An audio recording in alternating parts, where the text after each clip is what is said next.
4 vamos a compartir hoy los versículos 5 y 6. 1 Pedro 4, 5 y 6. Hoy vamos a hacer la segunda parte. ¿Se acuerdan? La semana pasada les dije que íbamos a hacerlo el título de la semana pasada era Vivos para Dios, muertos al pecado. Ahora es la segunda parte, o sea, vamos a cerrar la idea de esta oración que tiene allí el apóstol Pedro. Vamos a repasar un poquito el contexto inmediato de lo que él venía hablando para luego pasar a lo siguiente, ¿no? En la primera parte del sermón, la semana pasada, habíamos visto cómo el apóstol Pedro, en los versículos 1 al 5, al 4 que compartimos, el apóstol toma el ejemplo de Cristo, el ejemplo de sus padecimientos por nosotros los creyentes, como la manera en la que los cristianos deben armarse, el tipo de pensamiento que el cristiano debe tener, el tipo de mentalidad que el cristiano debe tener, ¿no? Armarse de ese pensamiento, nos decía, ¿no? Hermoso ese pasaje que leímos. Ahí en el versículo 1, ¿se acuerdan que dice, vosotros también armaos del mismo pensamiento, hablando de los padecimientos de Cristo? Cristo padeció con los cristianos. Debemos de esperar que los cristianos también puedan padecer por Cristo. Y la antesala de esto que él quiere desarrollar, que hoy vamos a terminar, era, ¿se acuerdan? El bautismo que los salva, que salva a los cristianos. ¿Y cuál era ese bautismo? Era la identificación de los cristianos con Jesús, la identificación con la muerte, la identificación con la sepultura y la resurrección de Jesucristo. Eso es lo que salva a los cristianos, eso es lo que nos hace ser cristianos, identificarnos con Él, aceptar eso que Él hizo por nosotros, su obra salvífica. No el ritualismo solamente de la ordenanza, sino la fe puesta en Jesús. Eso es lo que nos salva. Y eso es lo que nos da vida. Identificarnos con Cristo significaba también que al morir Cristo, nosotros morimos, ¿no? ¿Y a qué morimos? ¿A qué muere el cristiano cuando se identifica con Cristo? Muere al pecado. Muere como nos dice el título de hoy, vivos para Dios, muertos al pecado. Muere a esa vieja vida que él tenía.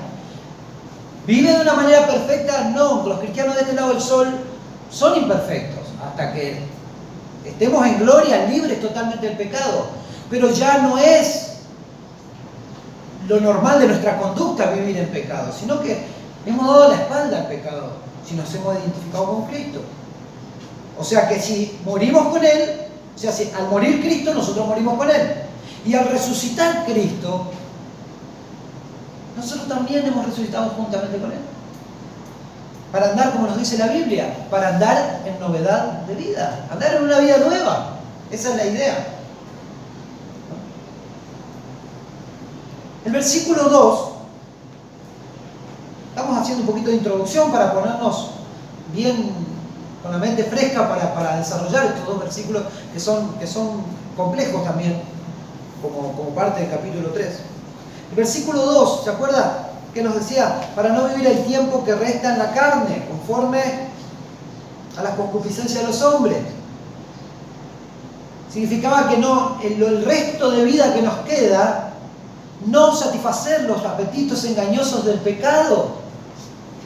Esa vieja naturaleza que todavía en nosotros va a dar batalla. Sino que gastemos nuestra vida, el resto que nos queda de vida, gastémosla para el Señor. Vivamos para Él, no para nosotros mismos. No para satisfacer nuestros deseos pecaminosos, sino glorificando a Dios. Y el versículo 3, que fue es un versículo bastante complejo y que tiene una lista, diríamos, bastante brava de pecados, introduce una lista de pecados muy desenfrenados. ¿Se acuerdan que vimos la semana pasada? ¿No? Y también vimos que estos pecados están muy relacionados unos con otros, ¿no? Que no son una lista de pecados así al azar, no, están muy relacionados unos con otros. Y aunque estas prácticas, hermanos, son cosas que los hombres suelen tener, no todos los hombres pecan de la misma manera, no todos pecan en todas estas cosas. Pero como les decía, esto está muy relacionado porque esto tenía que ver con el culto pagano. Por eso se les perseguía a los cristianos, no porque ellos en su interior o en la privacidad de su casa crean en Jesús. No había problema, había libertad religiosa en esa época. Era porque ellos habían abandonado esas prácticas, ese culto pagano que estaba relacionado con los cultos al dios Baco y a otros ídolos. ¿Se acuerdan? Versículo 3. Esa procesión, lo que incluía todo eso.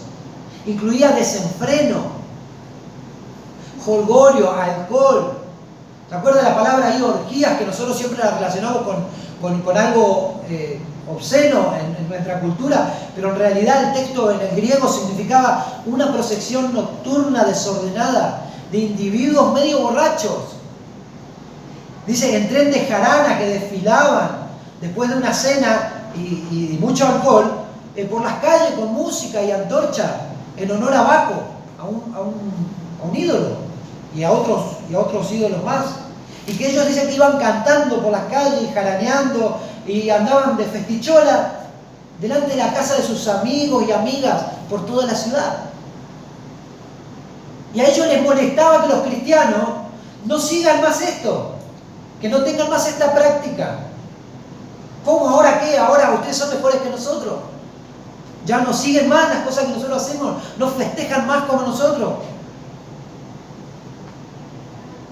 Y termina, ¿se acuerdan allí el versículo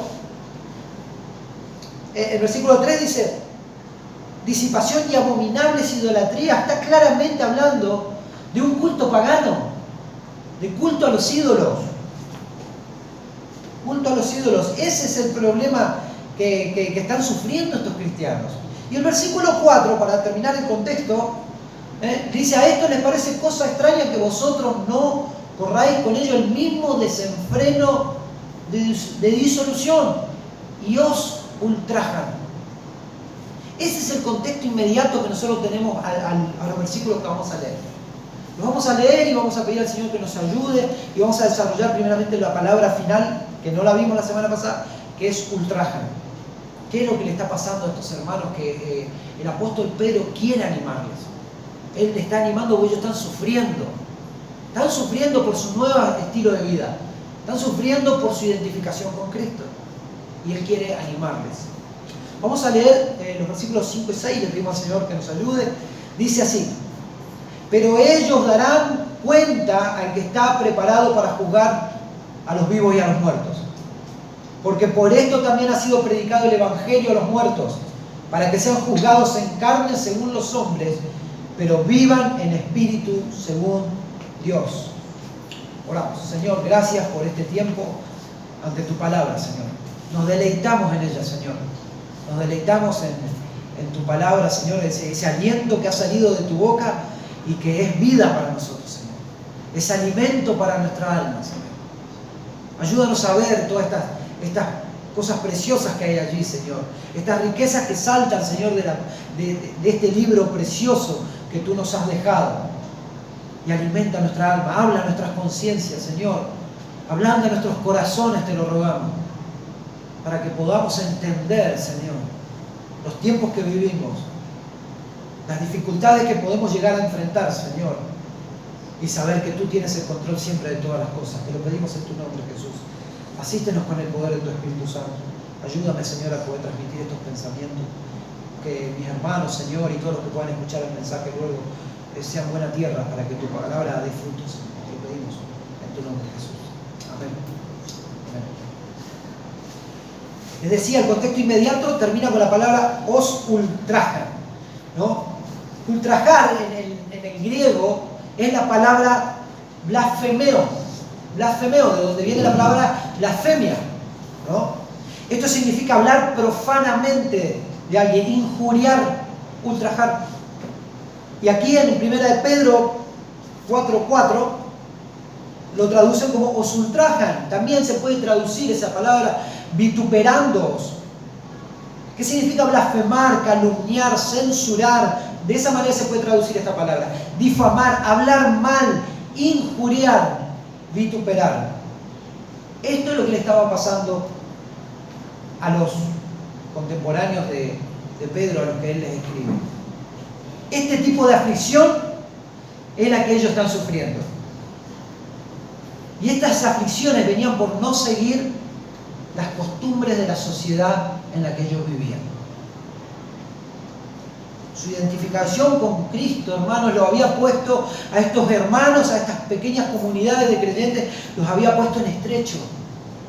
Ellos estaban entre la espada y la pared porque a sus conciudadanos les parecía esa cosa extraña, que ya no sigan sus actos pecaminosos, que ya no sigan con ellos en todo este tipo de vida.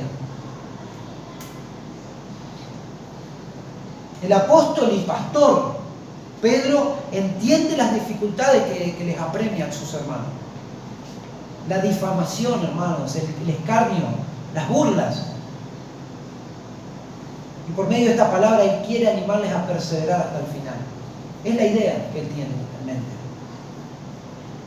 Es triste cuando alguien habla mal de nosotros sin motivo alguno, ¿no? Porque la Escritura nos dice también que no hablen de vosotros, que hablen mintiendo, no que tengan verdaderas excusas. Y aún cuando hay algún desliz y algo que sea condenable de nuestra parte, es triste, es amargante, perturba cuando alguien habla mal de uno, ¿cierto? Creo que hay algo que la gente sufre mucho y todos sufrimos, es el hecho de cuando se habla mal de nosotros o se nos critica. Eso hiere nuestro orgullo, hiere nuestro corazón, nuestras vidas. Y bueno, imagínense, estos hermanos habían abandonado la vida de pecado, habían creído en el Señor, ahora se dedicaban a la oración, a reunirse con sus hermanos, a partir el pan, a proclamar el mensaje de perdón de Jesucristo, el perdón de los pecados, la vida eterna, y encima ahora están haciendo una buena obra, están haciendo algo hermoso, compartiendo que hay esperanza para los hombres, y sin embargo los hombres, en vez de recibir con amor, con alegría este regalo del cielo, no, los critican, los rechazan, los injurian, hablan mal de ellos, inventan males. Es tremendo. La lucha de las dos simientes, la simiente de los hijos de Dios y la simiente de Satanás. Allí otra vez esa batalla, desde Edén en adelante. Es lo que a ellos les está pasando. Ellos están sufriendo. Y el versículo 5, que nos compete hoy, comienza diciéndole qué les espera a los incrédulos. Porque aquí él está teniendo en cuenta, estos hermanos están siendo maltratados, ultrajados, presionados por los de afuera, y él dice, paren, ustedes sepan qué les espera al incrédulo. ¿Qué le espera a los que los están tratando mal? Dios no se olvida de ustedes. Dios no se está olvidando de ustedes.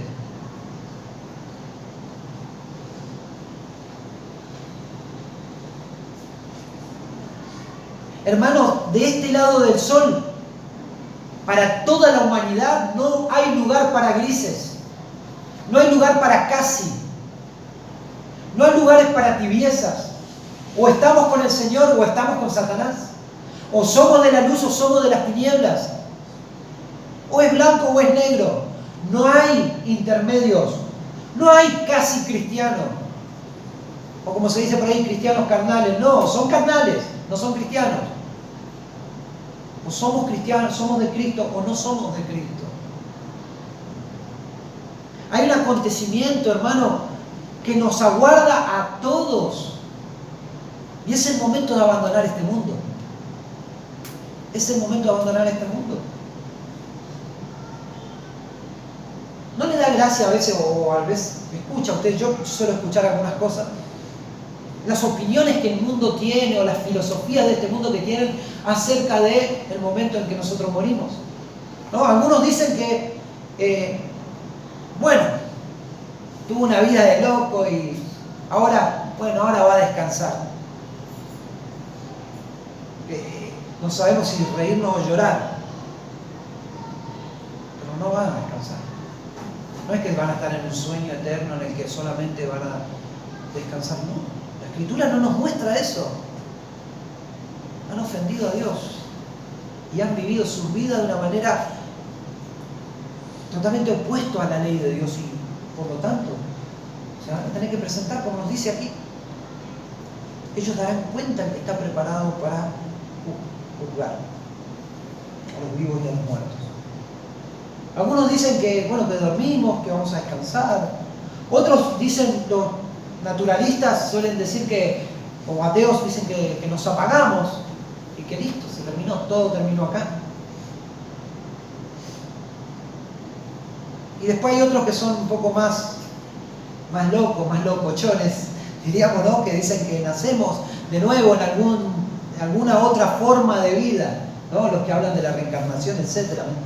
Miren, hermanos, claramente el cristianismo es la única fe y es la única cosmovisión que puede dar verdadera esperanza, una esperanza real al hombre.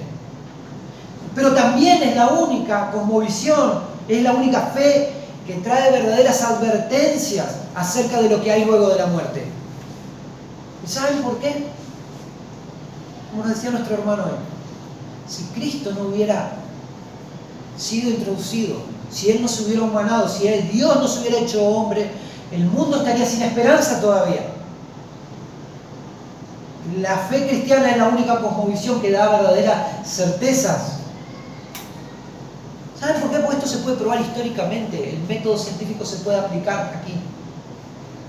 El autor y consumador de nuestra fe, Jesucristo, está comprobadísimo por gente que ni siquiera tiene que ver nada con el cristianismo, de que fue una persona que existió, que nació en este mundo, que murió y que resucitó.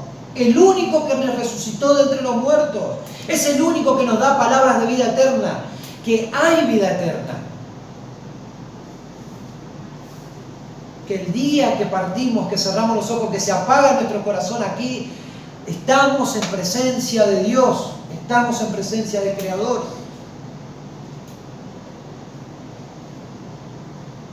La cosmovisión cristiana nos da una esperanza real, pero también verdaderas advertencias de lo que sucede al hombre que rechaza a Dios.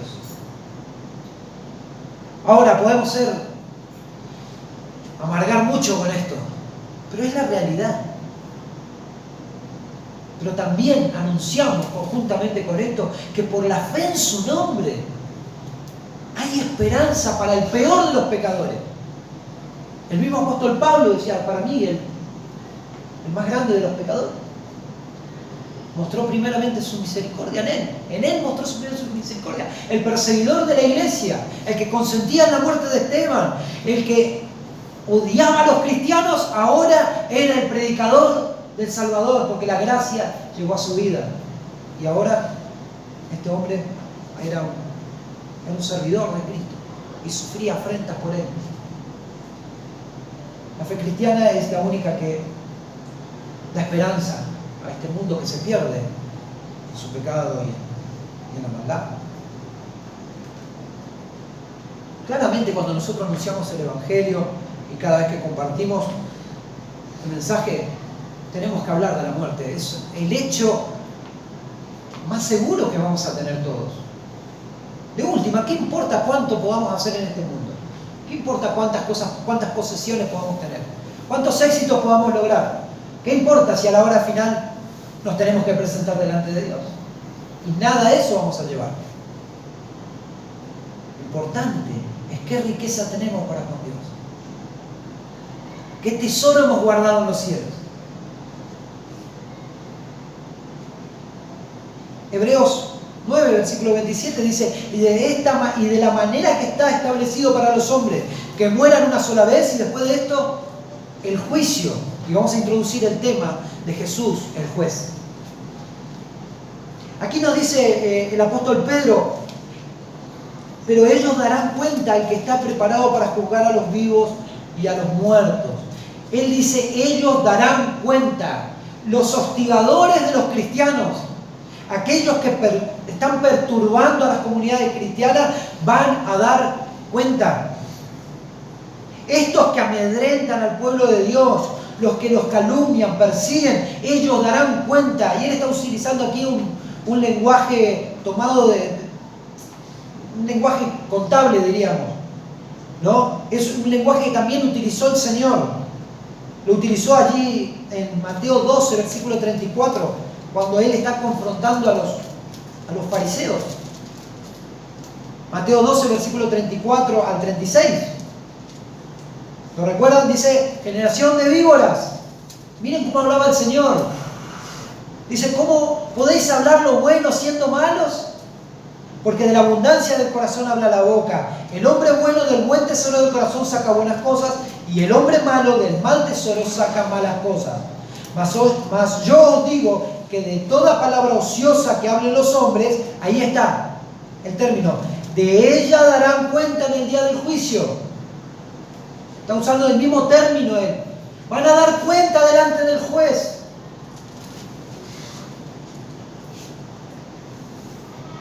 Cuando dice darán, está hablando de un acontecimiento futuro, una cita que todos tienen.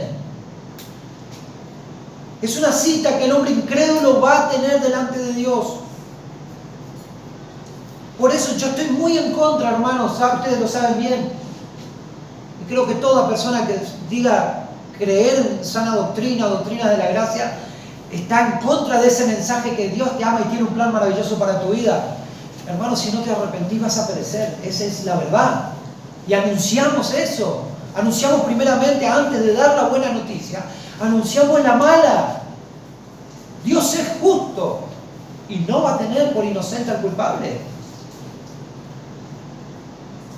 Como nos dice aquí, de vuelta, para juzgar a los vivos y a los muertos. Es una cita con el juez del universo, el que está preparado para juzgar. A Jesús, el juez justo.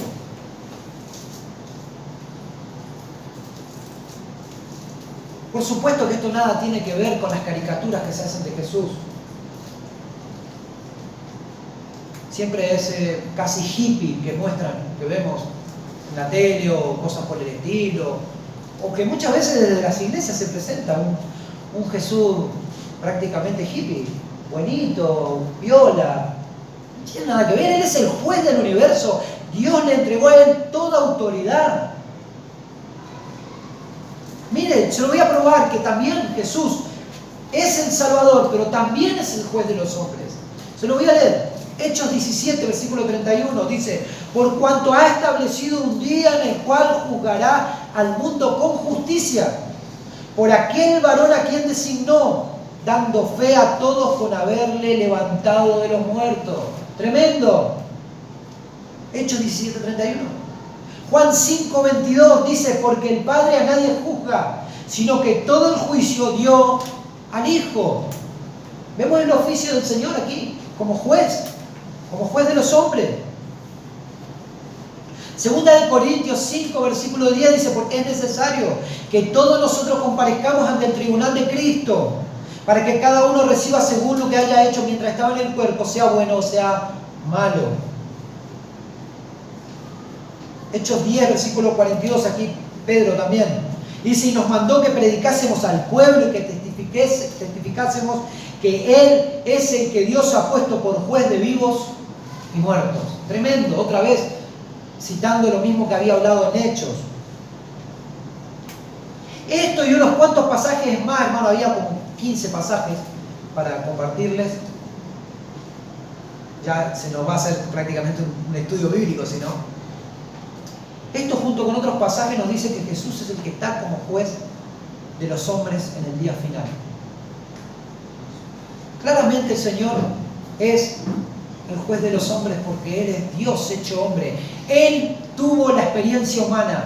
Él sabe lo que sufren los hombres. Él fue tentado en todo, pero Él fue sin pecado. Por lo tanto tiene autoridad para juzgar a los hombres como Dios hombre.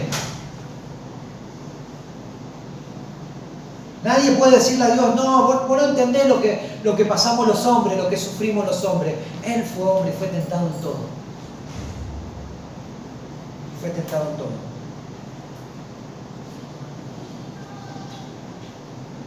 Y nos dice que es el juez de vivos y muertos.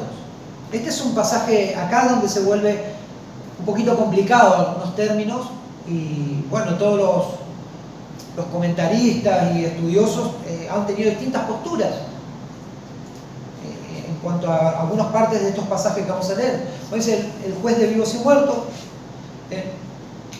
como les decía, algunos intérpretes han tenido diferencias en cuanto a estos textos.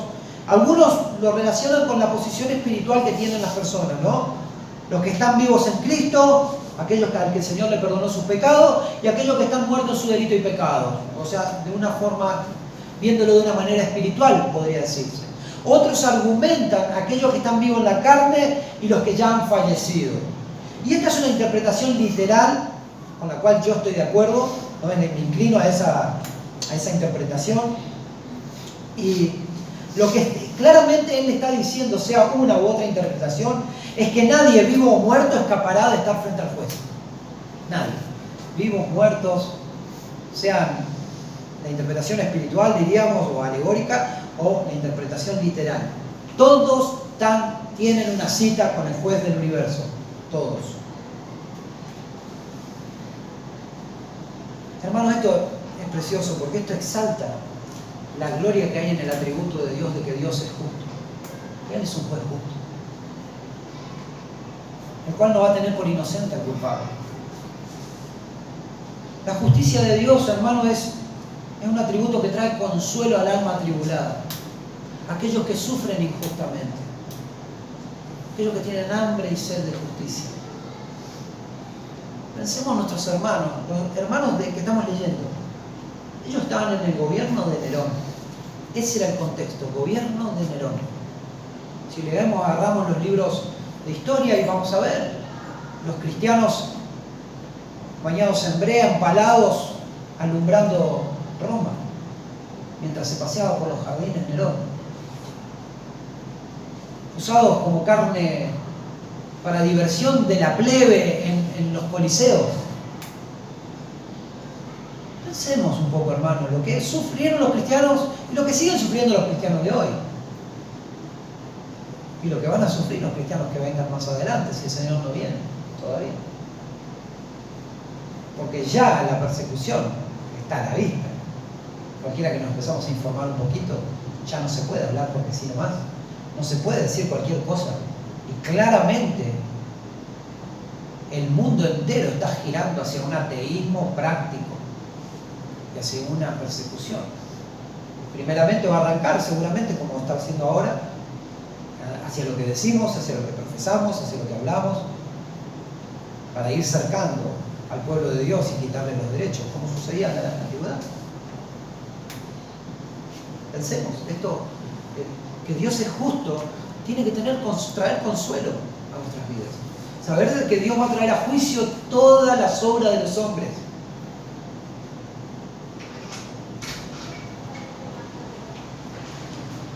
Hablar de esto, hermanos, tiene que ser una tremenda advertencia para el incrédulo.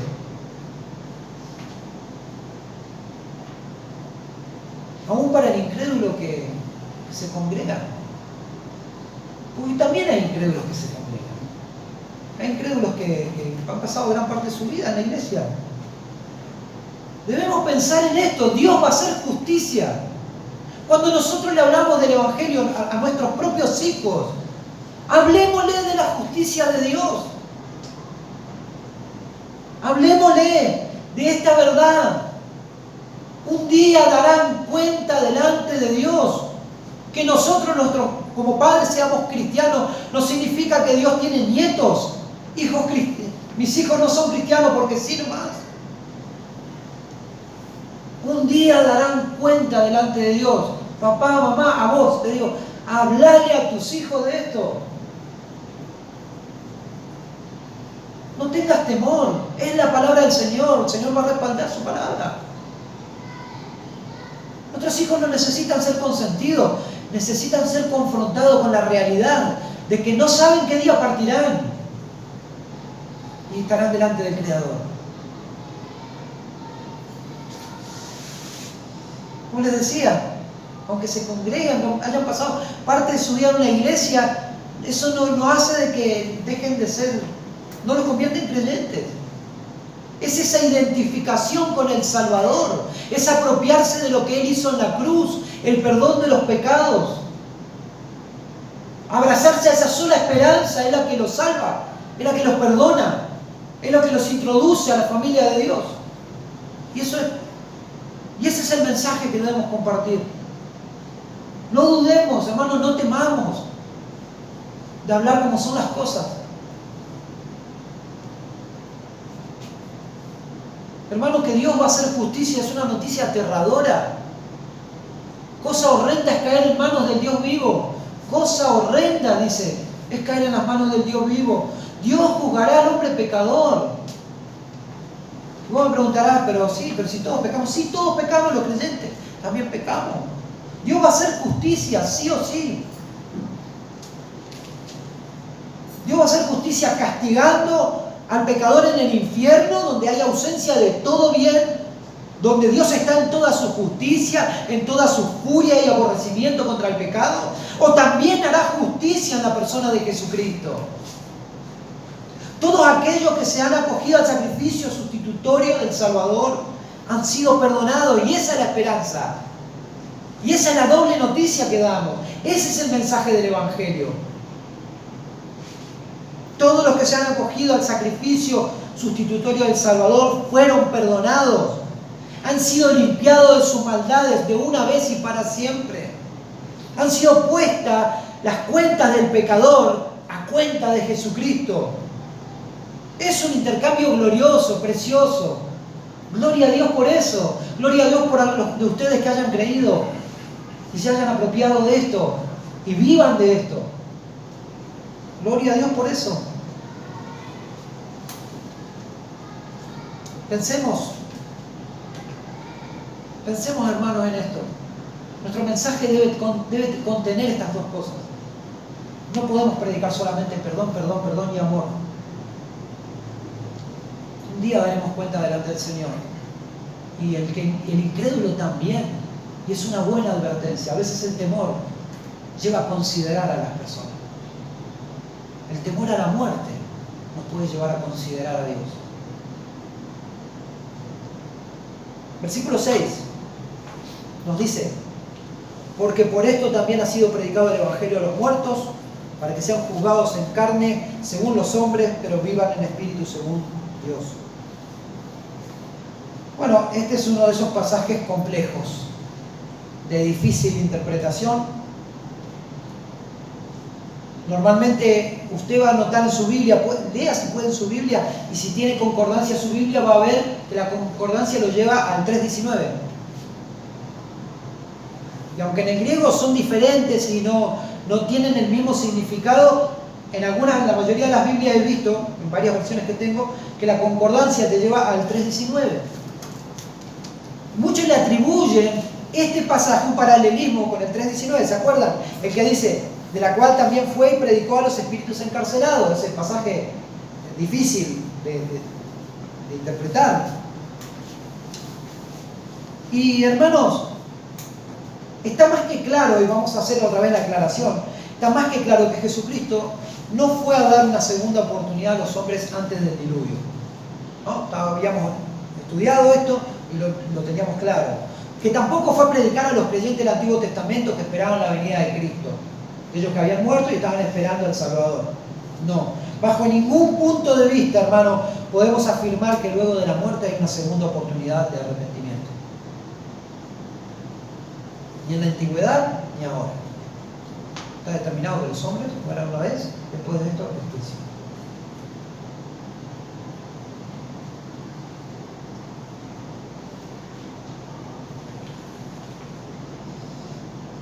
El Evangelio dice que fue predicado. Leemos. Por eso también ha sido predicado el Evangelio a los muertos.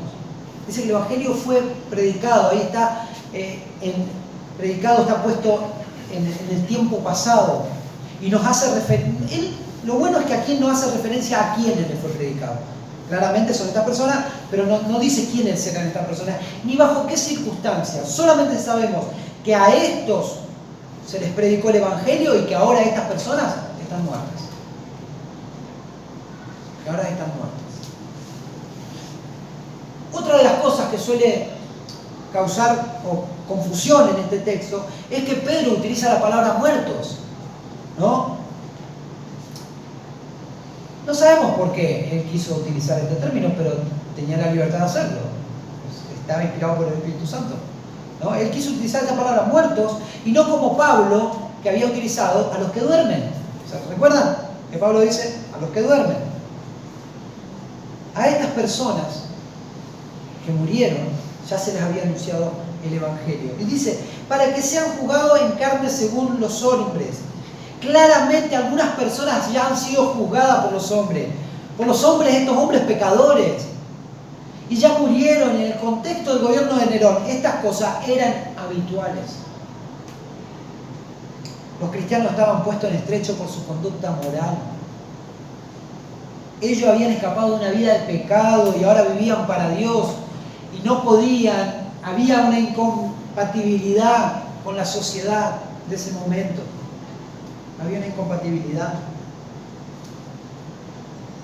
Los cristianos, hermanos, y Dios nos dé este corazón a nosotros, eran mal vistos por su estándar, porque su estándar moral era más superior que el de los paganos. Y Dios nos dé una vida así, una vida comprometida con el Señor, de carácter, entregados a Él, aborreciendo el pecado. Dios nos ayude. Dios nos ayude, hermano. La vida, como digo, moral superior a la de los paganos, esto despertaba todo tipo de malas acciones hacia ellos. El versículo 4 lo dice claramente. A esto le parece cosa extraña que vosotros no corráis con ellos en el mismo desenfreno de disolución y os ultrajan. A ellos les molesta cómo viven los cristianos, porque a su vez esto alumbra las tinieblas en las que ellos estaban. Un pasaje que me hizo recordar esto es Romanos capítulo 1, todos ya se van a dar cuenta de cuál estoy hablando, Romanos 1, 28 a 32. Se lo leo rápido. Dice, hablando del justo juicio de Dios, de la culpabilidad de los hombres, dice, y aquellos no aprobaron tener en cuenta a Dios. Como no aprobaron tener en cuenta a Dios, Dios los entregó a una mente reprobada para hacer cosas que no convienen, estando atestados de toda injusticia, fornicación, perversidad, avaricia, maldad, llenos de envidia, homicidios, contiendas, engaños y malignidades, murmuradores, detractores, aborrecedores de Dios, injuriosos, soberbios, altivos, inventores de males, desobedientes a los padres, necios, desleales, sin afecto natural, implacables, sin misericordia. Y acá viene el versículo clave. Quienes, habiendo entendido el juicio de Dios, que los que practican tales cosas son dignos de muerte, no solo las hacen, sino que también se complacen con los que las practican. Con los que las practican. Claramente, los que se complacen en la vida licenciosa y en contra de Dios, los hombres reprobados, obviamente no se complacen con los que tienen una vida piadosa. No se complacen, ¿no? Eso lo vuelve loco. No se complacen con los cristianos. Van a buscar todos los medios posibles para destruir a los cristianos. Usted piense en este tiempo que estamos viviendo. Todo esto que vemos, ¿no? Aborto, LGTBI, el viernes fue. Pasábamos y vimos, daba tristeza, hermanos. Ahí por 9 de julio solo decían, ¿qué es todo esto? ¿Un piquete o algo? No, era la marcha del orgullo. Y vimos jovencitos adolescentes, varoncitos vestidos de chicas. Y mucho nos puede causar gracia, pero es triste, hermano. Se llega a ¿cómo se llegó a esto? ¿A qué nivel de confusión? Y de tinieblas pervertido a nuestros niños. Los niños de nuestra sociedad, estoy hablando, no que sean nuestros hijos. Son los niños de nuestra sociedad. ¿Qué lugar ocupamos nosotros, los cristianos?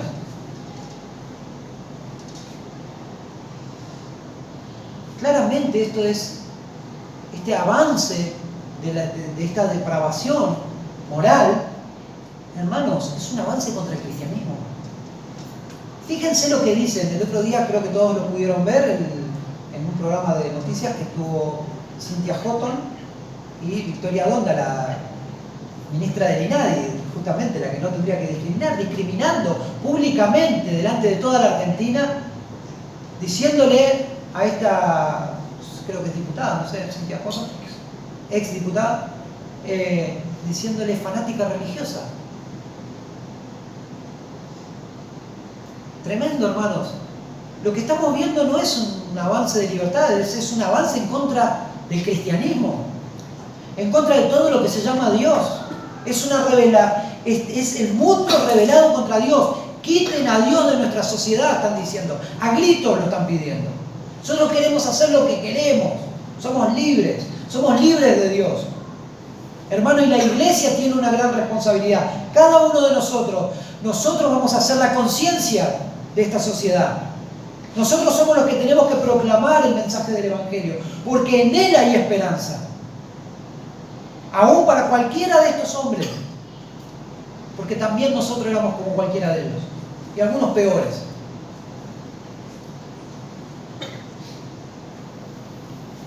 Ahora, en el contexto de lo que estamos leyendo, estas personas dice que habían sido juzgadas por los hombres y habían perdido la vida. Los hombres de su época los llevaron a algún tipo de juicio y les quitaron la vida. Y esto ha sucedido en un acto totalmente injusto. ¿Qué de malo tiene un cristiano? Estamos hablando de un verdadero cristiano. ¿Qué de malo puede tener para una sociedad? Todo lo contrario, es productivo. Sin embargo, se los llevaba a juicio y se los mataba. Tremendo.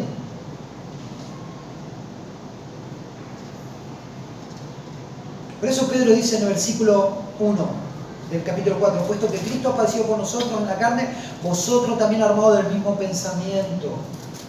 Armados del mismo pensamiento.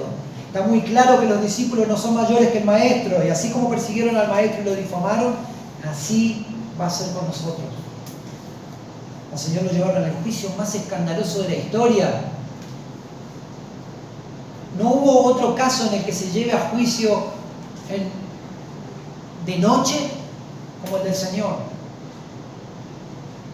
Sin testigos, sin lugar a defensa, nada. El juicio más escandaloso de la historia, un día lo vamos a ver completo, es el juicio a nuestro Señor. Es la trampa más grande que hubo. Los que tenían que defender la ley no le dieron, porque no había el mismo, sabemos que Pilato dijo, no hallo maldad en él, no hallo algo para decir, este hombre tiene que morir.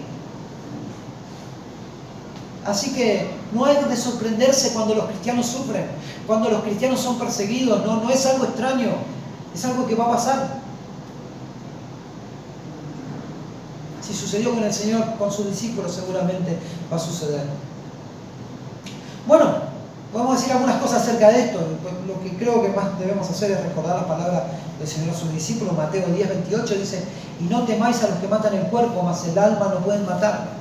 Temed más bien a aquel que puede destruir el alma y el cuerpo en el infierno. Tremendo. Voy a cerrar un poco la idea con el comentario de Simón Kistemacher, que dice, para cerrar la idea de esta frase de Pedro, él se refiere a aquellos mártires cristianos que tuvieron que soportar sufrimiento intenso a manos de sus adversarios. A ojos de los adversarios, los creyentes recibieron su justo juicio al sufrir físicamente. Pedro trae palabras de ánimo a los lectores de su epístola y le dice que deben ver la vida a través de los ojos de Dios. Él contrasta la frase conforme a los hombres con la frase conforme a Dios.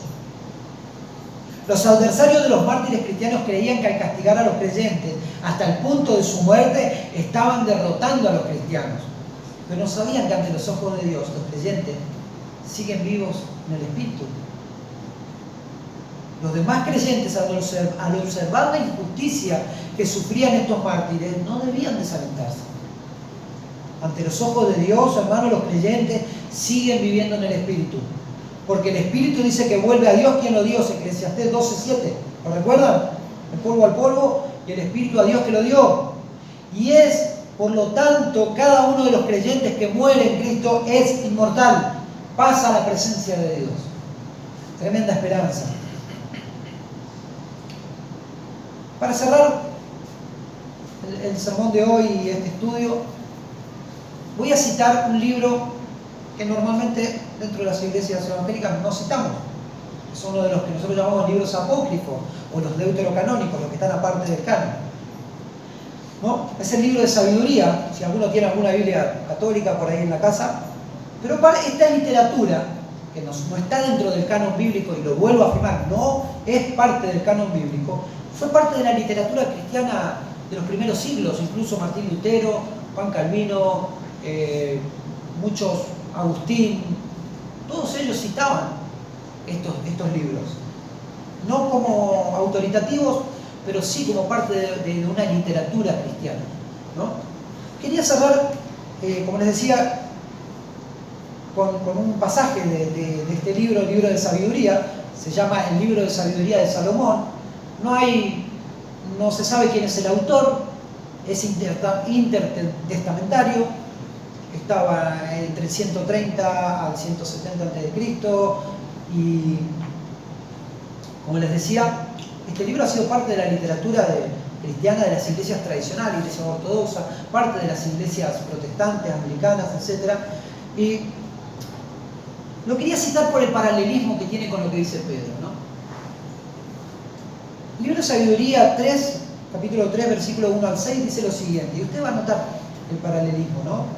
Tengan en cuenta que esto era parte de la Septuaginta, estaba en griego, no hay manuscritos ni en hebreo ni en arameo, no hay, por lo tanto pertenece a un escritor griego. Y dice así, mire, es precioso, hermano, te digo, es muy hermoso lo que dice. Dice, las almas de los justos están en las manos de Dios y ningún tormento podrá alcanzarlos. A los ojos de los insensatos están bien muertos y su partida parece una derrota. Nos abandonaron, parece que nada quedó de ellos, pero en realidad entregaron en la paz. Aunque los hombres hayan visto en eso un castigo, allí estaba la vida inmortal para sostener su esperanza. Después de una corta prueba recibirán grandes recompensas. Sí, Dios los puso a prueba y los encontró dignos de Él. Los probó como al oro en el crisol, en el horno, donde se funden los metales, y los aceptó como una ofrenda perfecta. Tremendo, ¿no? Precioso. Yo les recomiendo siempre que puedan leer, son parte de la literatura cristiana, no es autoritativo, pero es parte de la literatura cristiana. Pensamientos finales. El apóstol Pedro alienta a sus hermanos amados en las regiones de Turquía a ser pacientes en la prueba, a ser hombres y mujeres de carácter inquebrantables, a ser pacientes en el sufrimiento, mansos en la adversidad. Pone a Jesús como ejemplo a seguir en todo. No hay nada que nosotros tengamos que hacer que Cristo ya no lo haya hecho primero. Nada. Ninguna cosa que le suceda a los cristianos, hermano, será un acto en el que Dios no esté obrando a su favor. Siempre tenga eso en mente. Nada de lo que nos pase se le escapa a Dios. Dios está obrando a favor de los creyentes siempre. Todo nos ayuda bien. Como nos dice, porque es mejor que padezcáis haciendo el bien si la voluntad de Dios así lo quiere que haciendo el mal. Eso debemos evaluar nosotros. Como les decía, como dice el título de nuestro mensaje, los creyentes están muertos al pecado. Ya no viven para sí, usted y yo. Si usted es un verdadero cristiano, usted no vive para usted mismo. Ahora vive para aquel que lo compró, para Jesucristo. Ahora vive por la gracia de Cristo, vive la vida de Cristo. Y su vida se encuentra escondida en su Salvador. Como dice el título del mensaje, ¿no? Ahora estamos muertos al pecado, pero vivos para Dios. Meditemos en esto, mi hermano, que el Señor nos bendiga. Que tengan un buen domingo. Oramos.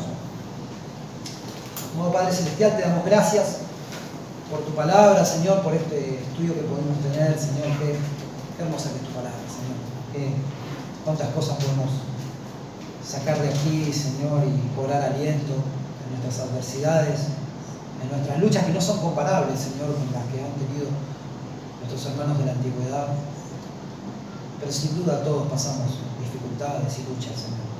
Y a veces nos preguntamos, ¿será, Señor, que tú nos ves? ¿Será que tú nos oyes? ¿Será que tú tienes el cuidado de nosotros? Señor, claramente sabemos que sí. Claramente sabemos que tú tienes cuidado de nosotros, que tú nos amas. Y que nuestra vida está escondida en Cristo. Y si aún llega el momento que tenemos que entregar el último aliento, sabemos que ausentes del cuerpo estamos presentes en Cristo y estamos contigo, Señor. Que ya no hay condenación para los que están en Cristo Jesús. Que, Señor, nos presentaremos delante de ti con tu justicia, con tu sangre derramada que nos limpia de todo pecado, Señor. Te damos gracias por eso. Gracias porque no es por nuestras buenas obras ni por nuestra justicia, es por la tuya, Señor, porque tú lo hiciste por nosotros. Alabamos tu nombre, te exaltamos, Señor. Y pedimos tu bendición, Señor. Pedimos por los hermanos que están pasando dificultades y pruebas, por los que están, Señor, en necesidad. Y pedimos por aquellos que no te han conocido todavía y no han venido a ti. Les exhortamos en tu nombre, Señor, que se arrepientan y crean al Evangelio. En el nombre de Jesús pedimos todo esto. Amén.